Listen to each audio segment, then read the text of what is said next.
এমন একটা রাজনৈতিক দল পশ্চিমবঙ্গের ক্ষমতায় এসেছে যারা দিনের পর দিন মানুষের সামনে দাঁড়িয়ে সিপিআইএম এর দুর্নীতির বিরুদ্ধে, ভ্রষ্টাচারের বিরুদ্ধে, নীতিহীনতার বিরুদ্ধে, পুলিশকে দলীয় স্বার্থে ব্যবহার করে প্রশাসনের রাজনীতিকরণের বিরুদ্ধে বক্তব্য রেখেছিল।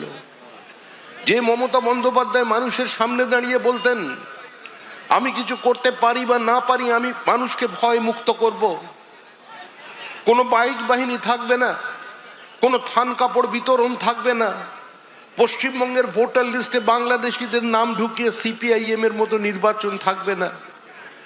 তিনি মানুষের সামনে দাঁড়িয়ে বলেছেন, আমি মমতা বন্দ্যোপাধ্যায়, আমি আপনাদের আশ্বস্ত করছি, বাইক বাহিনী নেই, থান কাপড় নেই, কোনো ভীত সন্ত্রস্ত করার পরিস্থিতি নেই। আমি পশ্চিমবঙ্গের মানুষকে একটা ভয়মুক্ত অবস্থা তৈরি করে দেব।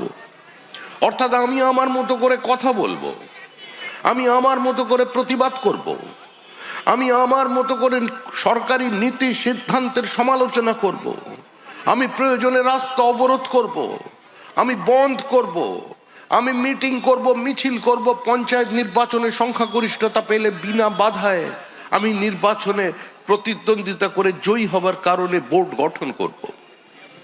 নির্বাচনে প্রতিদ্বন্দ্বিতা করবার পর আমাদের কর্মীরা বিনা বাধায় কাউন্টিং স্টেশনে যাবে। আজকে এই প্রতিশ্রুতি দিয়ে যিনি ক্ষমতা দখল করেছিলেন, যার সামনে ইস্যু ছিল একটাই, রেস্টোরেশন অফ ডেমোক্রেসি, গণতন্ত্রের পুনঃপ্রতিষ্ঠা, আজকে সেই মমতা বন্দ্যোপাধ্যায়ের আমলে একই ইস্যু আজকে মানুষের সামনে এসে দাঁড়িয়েছে। এখন মানুষ কথা বলতে চাইছে, প্রতিবাদ করতে চাইছে, মেধার মর্যাদা পেয়ে চাকরি নিতে চাইছে। মানুষ জানতে চাইছে যে আমার ছেলে যারা এসএসসি পরীক্ষায় অংশগ্রহণ করেছিল তাদের ওয়েমার শিট কোথায়? মমতা বন্দ্যোপাধ্যায় জগন্নাথ দেবের পিছনে, মন্দিরের পিছনে ওয়েমার শিট লুকিয়ে রেখেছেন কিনা আজকে সেটা সাধারণ মানুষ বুঝে উঠতে পারছেন। আজকে সমস্ত কিছু ছেড়ে দিয়ে দেবদেবীর শরণাপন্ন হয়েছেন মমতা বন্দ্যোপাধ্যায়। গীতায় ভগবান শ্রীকৃষ্ণ বলেছেন, সর্বধর্ম পরিত্যাজ্যং মামেকং শরণং মসি অহং তং সর্ব পাপেভ্যো মোক্ষয়িষ্যামি মা শুচো। মমতা বন্দ্যোপাধ্যায় বলছেন, চিন্তার কোনো কারণ নেই, 294টা কেন্দ্রে প্রার্থী আমি। আগে বলেছিলেন যদি জানতাম এরা এত বড় চোর তাহলে এদের টিকিট দিতাম না, কিন্তু তারপরে কি হয়েছে প্রত্যেকটি মানুষের জানা। এখন বলছেন 294টি প্রার্থীর দিকে তাকিও না, তাকাও আমার দিকে, আমি আছি, জলে স্থলে অন্তরিক্ষে আমি আছি, আমি দীঘাতে জগন্নাথ দেবের সঙ্গে আছি, আমি নিউ টাউনে দেবী দুর্গার সঙ্গে আছি, আমি উত্তরবঙ্গে মহাকালের সঙ্গে আছি। এখন দেবতা ছাড়া আমাদেরও কোনো গতি নেই, তোমাদেরও কোনো গতি থাকবে না। তাহলে গণদেবতার কি হবে, কি করবেন আপনারা? আপনাদের সিদ্ধান্ত নিতে হবে। এক অদ্ভুত রাজনৈতিক পরিস্থিতি তৈরি করেছেন পশ্চিমবঙ্গে। 2005 সাল অগাস্ট মাস, মুখ্যমন্ত্রী মমতা বন্দ্যোপাধ্যায়, সেদিন বিরোধী দলনেত্রী, হঠাৎ পার্লামেন্টে ঢুকলেন, একগুচ্ছ কাগজ ছুঁড়ে ফেলেন স্পিকারের টেবিলের ওপরে, বললেন বাংলাদেশি অনুপ্রবেশকারীদের নাম ঢুকে গেছে ভোটার লিস্টে, সিপিএম এভাবে নির্বাচনে ক্ষমতা দখল করছে, তাই যে কোনো মূল্যে এর অবস্থার পরিবর্তন করতে হবে। মমতা বন্দ্যোপাধ্যায়ের পাশে সেদিন খুব একটা বেশি কেউ দাঁড়াননি, চোখের জল ফেলে চলে এসেছিলেন মমতা বন্দ্যোপাধ্যায়। আজকে সেই মমতা বন্দ্যোপাধ্যায় ক্ষমতায় আসবার পর কৃষ্ণনগরের একটি জনসভায় ঘোষণা করে দিলেন অনুপ্রবেশ বলে কিছু নেই। অনুপ্রবেশ মানে কি?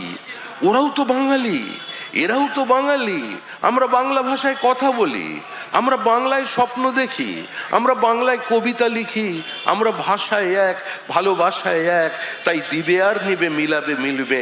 ওরা ওপার থেকে এপারে আসবে, আমরা এপার থেকে ওপারে চলে যাব, কিন্তু ওপারে চলে যাবার পরিবর্তে তারা এখানে থেকে যাচ্ছে, ভোটার লিস্টে তাদের নাম ঢুকে যাচ্ছে। আর সেই ভোটার লিস্টের শুদ্ধিকরণের বিরোধিতা করে মমতা বন্দ্যোপাধ্যায় অনুপ্রবেশকারী বাঁচাও যাত্রা তৈরি করছেন। তিনি আবার নতুন রূপে অবতীর্ণ হয়েছেন। আমরা এতদিন জানতাম আমাদের মুখ্যমন্ত্রী কবি, আমরা এতদিন জানতাম আমাদের মুখ্যমন্ত্রী তিনি গীতিকার। আমরা এতদিন জানতাম আমাদের মুখ্যমন্ত্রী তিনি সুরকার। আমরা এতদিন জানতাম আমাদের মুখ্যমন্ত্রী তিনি যে কোনো বিপরীত অবস্থান থেকে লড়াই করতে পারেন। আমরা জানতাম আমাদের মুখ্যমন্ত্রী খড়গপুরের রাত জেগে ঝড়ের সাইক্লোনের গতিমুখ পর্যন্ত পরিবর্তন করে দিতে পারেন, কিন্তু আমাদের মুখ্যমন্ত্রী আইনজীবী আমাদের জানা ছিল না। এখন মুখ্যমন্ত্রী বলছেন আমি কালো কোট পরে সুপ্রিম কোর্টে চলে যাব। আপনারা সবাই দমদম বিমানবন্দরে গিয়ে তাকে ফুল নিয়ে অভিনন্দন জানিয়ে আসবেন, কারণ তিনি কেন যেতে চাইছেন সুপ্রিম কোর্টে? বাঁচাতে রোহিঙ্গাদের, বাঁচাতে বাংলাদেশি অনুপ্রবেশকারীদের, আর আপনাদের পরিবারের যারা মারা গেছেন, যারা এই পৃথিবীর মায়া ত্যাগ করেছেন। আপনারা গয়ায় গিয়ে যাদের পিণ্ডদান করে চলে এসেছেন, আপনারা কেউ কেউ নিজের প্রিয় ফল ছেড়ে দিয়েছেন বাবা মার উদ্দেশ্যে, কিন্তু আপনাদের থেকে অনেকে এগিয়ে মমতা বন্দ্যোপাধ্যায়। তিনি বলছেন তোমরা তাদের ছেলে মেয়ে হলে তোমরা তাদের ভুলে যেতে পারো, তোমরা তোমার দাদুকে ভুলতে পারো, তোমরা তোমার বাবাকে ভুলতে পারো, কিন্তু আমি রাজ্যের মুখ্যমন্ত্রী, আমি ওদের দূরে সরিয়ে দিতে পারি না, আমি ভোটার লিস্টে ওদের নাম রেখে দেব। আজকে এভাবেই চলেছে পশ্চিমবঙ্গের রাজনীতি। ভোটার শুদ্ধিকরণের প্রক্রিয়া, এইমাত্র দিলীপ দা বললেন যে শুদ্ধিকরণের প্রক্রিয়া তো এতবার ভারতবর্ষে হয়েছে, এসআইআর তো নতুন কিছু নয়, এটা আমি নয়, তৃণমূল কংগ্রেসের নেতা সৌগত রায় বলছেন এসআইআর নিয়ে বিরোধিতার কি আছে? এসআইআর তো হয়, বারবার হয়, হয়ে থাকে, মৃত ভোটারদের নাম বাদ যায়, কিন্তু মমতা ব্যানার্জির দলের অন্য লোকেরা বলছেন এসআইআর চলবে না। প্রথমে বললেন এসআইআর মানবো না, প্রথমে ছিল ক্যা ছিছি, তারপরে এখন এসআইআর নিয়ে পড়েছেন, বলছেন এসআইআর মানবো না, বাংলায় এসআইআর হবে না। কি দেখতে পাচ্ছেন? বিএলওর পেছনে কারা ঘুরছে? সবচেয়ে বেশি তৃণমূল কংগ্রেসের লোক। অর্থাৎ আমি দুধুও খাবো, তামাকুও খাবো, আমি ধর্মেও আছি, আমি জিরাপেও আছি। কতদিনের রাজনীতি চলবে? এসআইআর মানবেন না বলে এসআইআর এ অংশগ্রহণ করলেন। ভুলে যাবেন না কোভিডের টিকা, মুখ্যমন্ত্রী বলেছিলেন কোভিডের টিকা বার করবে ভারতবর্ষ, নরেন্দ্র মোদীর ওই টিকা সর্বনাশ করে দেবে দেশবাসীকে। কিন্তু 130 কোটি 40 কোটি দেশে দুবারের জন্য ভারতবর্ষের মাটিতে ভারতবর্ষের বিজ্ঞানী চিকিৎসকদের আবিষ্কৃত যে ভ্যাকসিন, সেটা কিন্তু মমতা বন্দ্যোপাধ্যায় গ্রহণ করেছেন। কবে করেছেন কেউ জানেন না। এসআইআর আসার সঙ্গে সঙ্গে ঘোষণা করে দিলেন আমি এসআইআর এর ফর্ম ফিল আপ করবো না, ক্ষমতা থেকে আমার নাম বাদ দিয়ে দেখাও। তারপরে হঠাৎ জানা গেল মুখ্যমন্ত্রী আগেই ফর্ম ফিল আপ করে নিয়েছেন।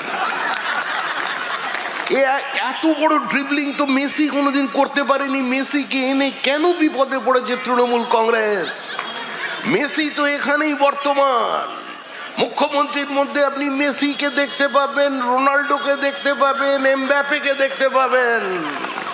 অসাধারণ ড্রিবলিং, বিরোধীরা তার সামনে ধারে কাছেও দাঁড়াতে পারছে না। যখনই লোকসভা নির্বাচন আসে তখনই তৃণমূল ঘোষণা করে দেয় পরবর্তী প্রধানমন্ত্রী মমতা বন্দ্যোপাধ্যায়। নির্বাচন যখন কাছাকাছি আসে তখন আবার তৃণমূল কংগ্রেস বলে যে সরকারই হোক না কেন সেই সরকারের চাবিকাঠি থাকবে আমাদের হাতে, আমরা চাইলে সরকারকে ওঠাবো, আমরা চাইলে সরকারকে বসাবো। আবার নির্বাচনের পরে তখন অন্য অবস্থান, বলবেন একমাত্র রাজনৈতিক দল, একমাত্র নেত্রী মমতা বন্দ্যোপাধ্যায় যে নরেন্দ্র মোদীর চোখে চোখ রেখে লড়াই করে, বাংলাকে গুজরাট হতে দেব না। মুখ্যমন্ত্রী বলছেন বাংলাকে গুজরাট হতে দেব না, আর উত্তর 24 পরগনার মানুষ ট্রেন ভর্তি করে গুজরাটে চলে যাচ্ছেন পরিযায়ী শ্রমিকের কাজ করতে, বিভিন্ন কারখানায় গিয়ে গুজরাটে তারা অংশগ্রহণ করছেন। মুখ্যমন্ত্রী একবার ঘোষণা করলেন 5000 টাকা করে দেবো, বাড়ির ছেলে বাড়িতে থাকবে। দেখা গেল ট্রেনের টিকিটের চাহিদা আরো বেড়ে গেল, উপচে পড়া ভিড়। মুখ্যমন্ত্রীর ঘোষণার সঙ্গে সঙ্গে মানুষ চলল তামিলনাড়ুর পথে। মুখ্যমন্ত্রী বলছেন মুসলমান